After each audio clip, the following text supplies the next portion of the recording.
Jugadas de Shigumi. Segunda parte. Sabaki.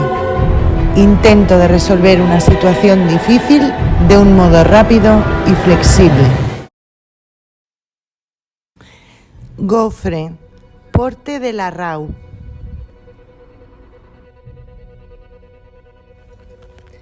Gel había dormido más de una hora en la losa de piedra, vestido y calzado, mientras Lecagot había pasado su tiempo hablando consigo mismo y con Gel, que no le oía, dormido, mientras iba bebiendo traguitos de la botella de Izarra, por turno. Un trago para él y el siguiente a la salud de Nico. Cuando al fin Gel comenzó a moverse, la dureza de la roca penetrando incluso en el sueño comatoso de la fatiga que le atenazaba, Lecagot interrumpió su monólogo para tocar ligeramente a su compañero con la bota. Nico, ¿vas a pasarte toda la vida durmiendo? Despierta y mira lo que has hecho. Te has bebido media botella de Izarra, maldito glotón. Gel se sentó y estiró sus agarrotados músculos. En su inactividad, la fría humedad de la cueva le había penetrado hasta los huesos. Cogió la botella de Izarra y la encontró vacía. Yo me he bebido la otra mitad, admitió Lecagot, pero te prepararé un poco de té. Mientras Beñat preparaba el hornillo portátil de combustible sólido, Gel sacó su arnés y el mono de paracaidista modificado especialmente con tiras de goma en el cuello y en las muñecas para que no penetrara el agua. Se quitó los 4 delgados jerseys que mantenían caliente su cuerpo y sustituyó el interior por un jersey seco, tejido a punto flojo, y se puso encima nuevamente los 3 jerseys húmedos. Eran de buena lana vasca y calentaban, aunque estuviesen húmedos. Hizo todo esto a la luz de un mecanismo que él mismo había diseñado, una sencilla conexión entre una bombilla de 10 vatios y una batería de automóvil protegida con cera, que a pesar de su naturaleza primitiva, tenía el efecto de suprimir la enervante oscuridad que presionaba de todos lados. Una batería fresca alimentaría la pequeña bombilla día y noche durante 4 días, y si fuese necesario, podía ser enviada arriba, ahora que habían ensanchado el cuello de botella y el doble ángulo, para que fuese recargada por la magneto accionada a pedal que alimentaba la batería de su teléfono. Gel tiró de sus polainas y botas. ¿Qué hora es? Lecagot estaba sirviéndole una taza de té. No podría decírtelo. ¿Por qué no? Porque si giro la muñeca, verteré el té, burro. Toma, coge la taza. Lecagot hizo chasquear los dedos para aliviar la quemadura. Ahora voy a mirar mi reloj. La hora en el fondo de la cueva de Lecagot y quizás en otras partes del mundo es exactamente las 6:37, poco más o menos. Bien. Gel sintió un escalofrío al probar la clara tisana que Lecagot solía preparar con el nombre de té. Esto nos da 5 o 6 horas para comer y descansar antes de que sigamos la corriente dentro de este túnel en declive. ¿Está todo preparado? ¿Odia el diablo a la hostia? ¿Has comprobado la brújula, Bruntón? ¿Cagan los bebés de color amarillo? ¿Estás seguro de que no hay hierro en la roca? ¿Se dedicaba Moisés a incendiar los bosques? ¿Está empaquetado el fluorescente? ¿No es Franco un agujero del culo? Muy bien, entonces, voy a meterme en el saco y a dormir un poco. ¿Cómo puedes dormir? Este es el gran día. Hemos estado 4 veces en este agujero, midiendo, trazando mapas, marcando, y cada vez hemos resistido nuestro deseo de seguir el curso del río, guardando la mayor aventura para lo último. Y ahora ha llegado ese momento. Seguramente no puedes dormir. ¿Nico? ¡Maldita sea! Lecagot se encogió de hombros y suspiró. No hay modo de comprender a estos orientales. Entre los dos cargaban 20 libras de tinte fluorescente para arrojar al río subterráneo cuando ya no lo pudieran seguir más, bien fuese porque el paso estuviera bloqueado por un derrumbamiento o porque el río desapareciera por un sifón. Estimaban que la salida del río había de ser al torrente de Olcarte, y durante el invierno, mientras Lecagot estaba haciendo diabluras patrióticas en España, Gell había investigado la longitud de esa magnífica garganta en la que el torrente había cortado en la roca un canal de 200 metros de profundidad. Encontró algunas cascadas y corrientes subterráneas, pero únicamente una parecía tener la velocidad de flujo y posición para ser el probable candidato. Dentro de un par de horas, 2 jóvenes vascos, espeleólogos entusiastas, acamparían a la caída de la tarde cerca de la cascada, vigilando el arroyo por turnos. A la primera señal de tinte coloreado en el agua, marcarían la hora en su reloj, sincronizado con el de Lecagot. Con esta comprobación de tiempo y por el reconocimiento de su navegación por el sistema de la cueva, Gell y Lecagot calcularían si era posible seguir el arroyo bajo el agua con un equipo submarino y completar el final de cualquier minuciosa exploración subterránea, un viaje desde la cima vertical hasta la luz y el aire de la caída del agua exterior. Después de 5 horas de sueño profundo, Gell se despertó como siempre hacía, instantánea y completamente, sin mover un músculo ni abrir los ojos. Su sentido de proximidad sumamente desarrollado le informó en el acto. Solo había una persona dentro. El alcance del aura y las vibraciones de esa persona eran vagas, desenfocadas y vulnerables. La persona estaba soñando despierta, meditando o dormida. Entonces oyó el ronquido de barítono de Lecagot. Lecagot estaba dentro de su saco de dormir totalmente vestido y nulamente se veía su largo cabello alborotado y su barba rojizo canosa a la pálida luz de la lamparilla de baterías de 10 vatios. Gell se levantó y encendió el hornillo de combustible sólido con su vacilante llamita azulada. Cuando el agua estaba a punto de hervir, buscó el té en las fiambreras, un fuerte chai tánico que él preparaba tan largamente que contenía el doble de cafeína que el café. Siendo un hombre que se encargaba plenamente a todas las actividades físicas, Lecagot dormía con un sueño profundo y se movió cuando Gell le sacó el brazo del saco para mirar la hora. Deberían partir. Gell dio un puntapié al costado del saco de dormir de Beñat, pero la única respuesta que obtuvo fue un gruñido y una maldición en voz baja. Pegó otro puntapié y Lecagot dio una vuelta sobre su costado y se acurrucó, esperando que su torturador se evaporaría. Cuando el agua comenzaba a formar pequeñas burbujas en los bordes del pote, Gell dio a su camarada un nuevo puntapié, mucho más vigoroso. El aura cambió las longitudes de onda. Estaba despierto. Sin volverse, Lecagot refunfuñó pesadamente. Hay un viejo proverbio vasco que dice que aquellos que dan puntapiés a un hombre dormido morirán inevitablemente. Todo el mundo muere. ¿Lo ves?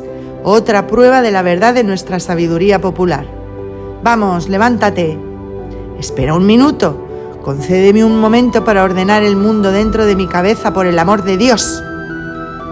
Voy a terminar el té y después me marcharé. Ya te contaré de la cueva cuando regrese. Muy bien. Lecagot, enfadado, salió dando patadas del saco de dormir y se sentó en la losa de piedra al lado de Gell, inclinándose malhumorado sobre su té. Jesús, María, José y el asno.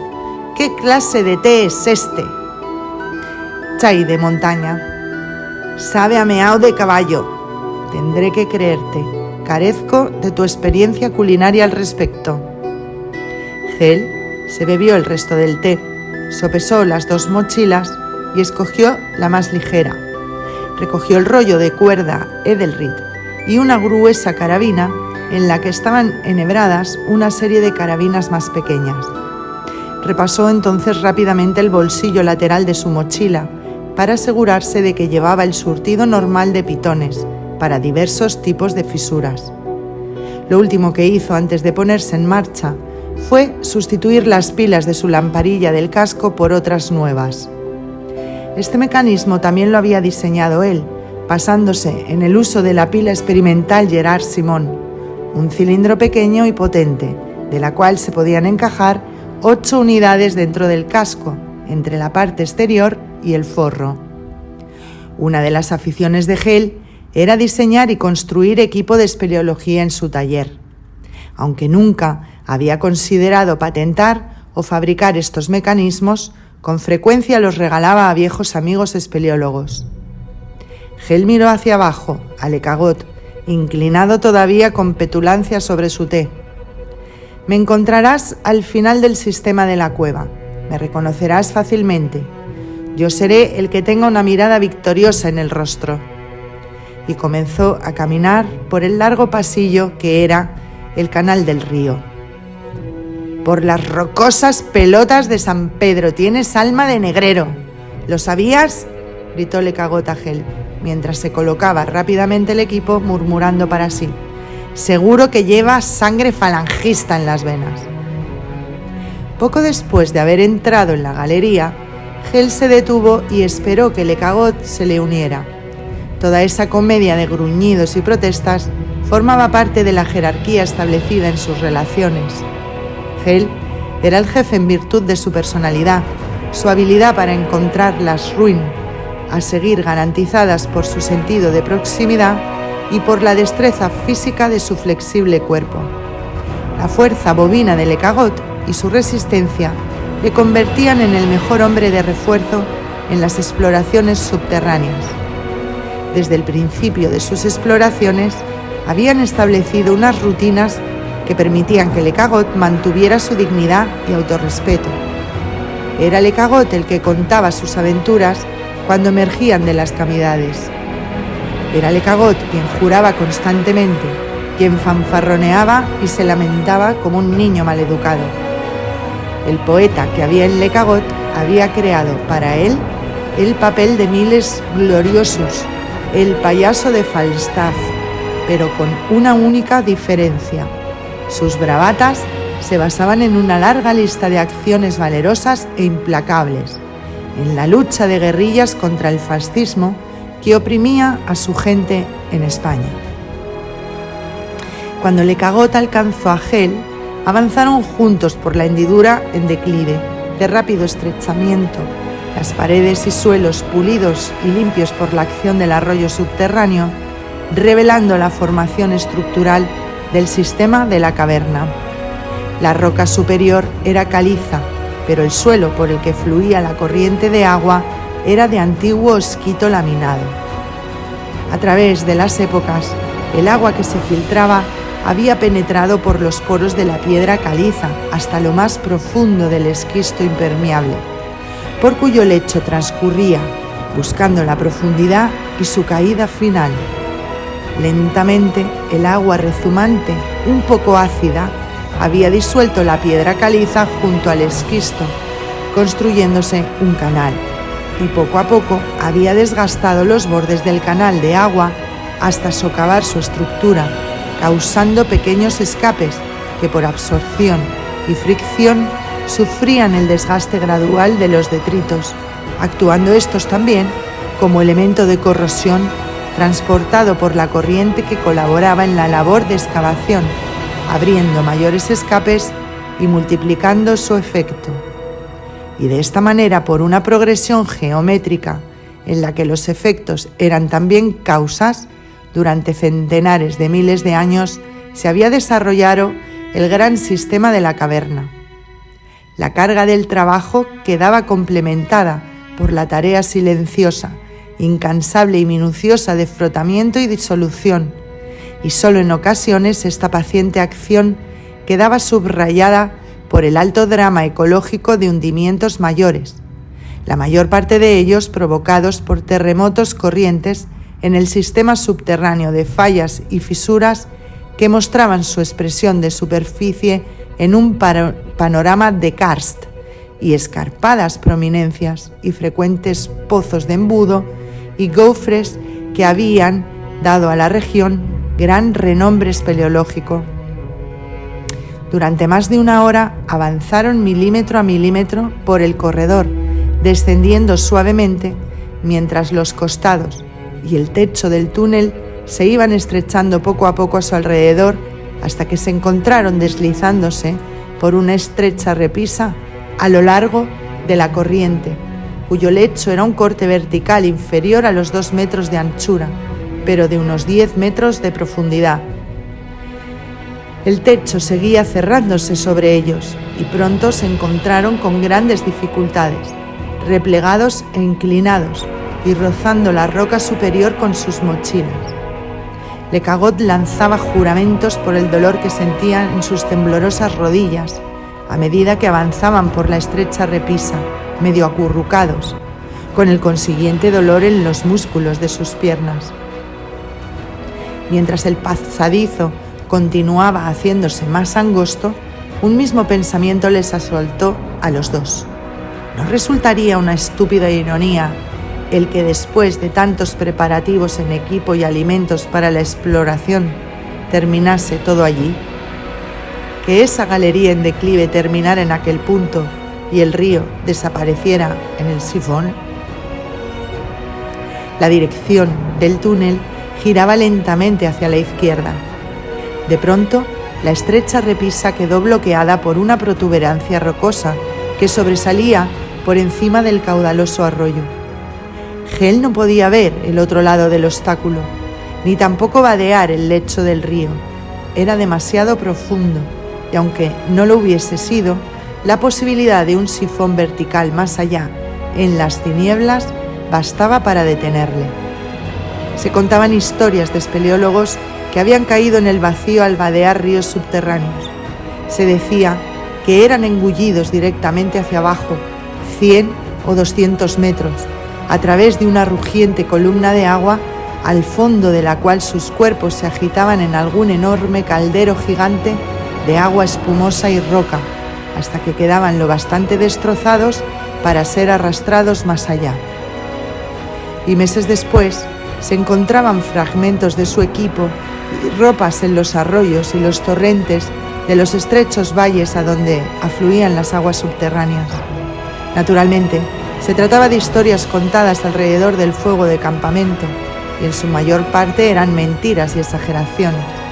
Pero como todas las narraciones populares, reflejaban amenazas reales, y para la mayoría de los espeleólogos, la pesadilla de ser engullidos súbitamente era mucho peor que el miedo a una caída al escalar paredes o a los aludes e incluso a encontrarse bajo tierra durante un terremoto.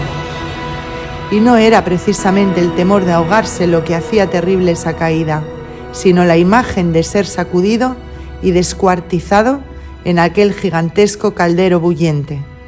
¿Y bien?, preguntó Lecagot desde atrás, retumbando su voz en el estrecho pasaje. ¿Qué es lo que ves? Nada. Esto es tranquilizador. ¿Vas a quedarte simplemente ahí? No puedo quedarme aquí agachado para siempre como un pastor bearnés con diarrea. Ayúdame a quitarme la mochila. En su posición agazapada, rígida, desembarazar a Hel de la mochila no fue empresa fácil, pero una vez hecho, Hel pudo enderezarse un poco. La repisa estrecha le permitía encararse con el arroyo, fijar los pies y dejarse caer hacia la pared del otro lado. Hecho esto, dio cuidadosamente la vuelta, poniéndose de espaldas, con los hombros apoyados contra un lado de la galería, los clavos de sus botas Vibram sosteniéndole contra la repisa, deslizándose de lado en esa postura de presión, utilizando hombros y manos y las plantas de los pies en una escalada transversal de chimenea, avanzó centímetro a centímetro por la protuberancia de roca, con la borboteante corriente de agua a pocos centímetros de sus nalgas. Era un movimiento penoso y arduo, y perdió piel de la palma de las manos, pero logró avanzar un poco. La risa de Lecagot resonó llenando la cueva. ¡Hola! ¿Y qué sucederá si de pronto se ensancha, Nico? Quizás sería mejor que te quedaras quieto ahí y me dejases utilizarte como un puente. De esa manera, por lo menos, uno de nosotros lo conseguiría. Y comenzó a reír de nuevo. Afortunadamente no se ensanchó. Más allá del obstáculo, la galería se estrechaba y el techo se elevaba a una altura que quedaba más allá de los rayos de la lámpara de Hel. Pudo colocarse nuevamente en la repisa interrumpida. Continuó avanzando despacio, siguiendo la curva hacia la izquierda. El corazón le dio un vuelco cuando su linterna le reveló que el corredor que habían estado explorando se terminaba bruscamente por un hundimiento de piedras, por debajo de las cuales el río borboteaba y desaparecía. Cuando llegó a la base del precipicio, vio que se hallaba en el fondo de una gran cuña que tan solo tenía un par de metros de anchura en donde él estaba, pero que ascendía mucho más allá de su rayo de luz. Descansó un momento y comenzó después a trepar por un rincón del ángulo formado por el pasadizo y la pared bloqueadora de piedras. Había muchos lugares fáciles donde agarrarse y apoyar los pies, pero la roca estaba podrida y se desmenuzaba con facilidad, por lo que cada paso y cada apoyo tenían que ser cuidadosamente comprobados para asegurar que no se desmoronasen al contacto de sus pies y manos. Después de haberse encaramado unos 30 metros con paciencia y lentitud, se deslizó por una grieta entre dos rocas gigantescas apoyadas una contra otra. Se encontró entonces en una plataforma lisa desde donde no veía nada, ni al frente ni a los lados. Dio una palmada y escuchó. El eco fue lento, hueco y repetido. Se hallaba en la boca de una gran cavidad. Regresó rápidamente al obstáculo, bajó haciendo un rappel con cuerda doble que dejó fija para su ascenso posterior. Desde su lado de la protuberancia rocosa llamó a Lecagot, quien había retrocedido cierta distancia en el túnel hasta un lugar estrecho en donde podía apoyarse sobre talones y espalda, encontrando cierto alivio a su fatigosa posición previa medio agachado. Lecagot se acercó de nuevo al obstáculo. ¿Y qué? ¿Seguimos? Hay una gran cavidad. ¡Fantástico! Pasaron las mochilas atadas con una cuerda alrededor del obstáculo y Lecagot repitió entonces la travesía de chimenea de Hel para cruzar ese apretado paso, sin cesar de lamentarse amargamente durante todo el rato, maldiciendo la roca por las pelotas trompeteras de Josué y las dos inhóspitas pelotas del posadero.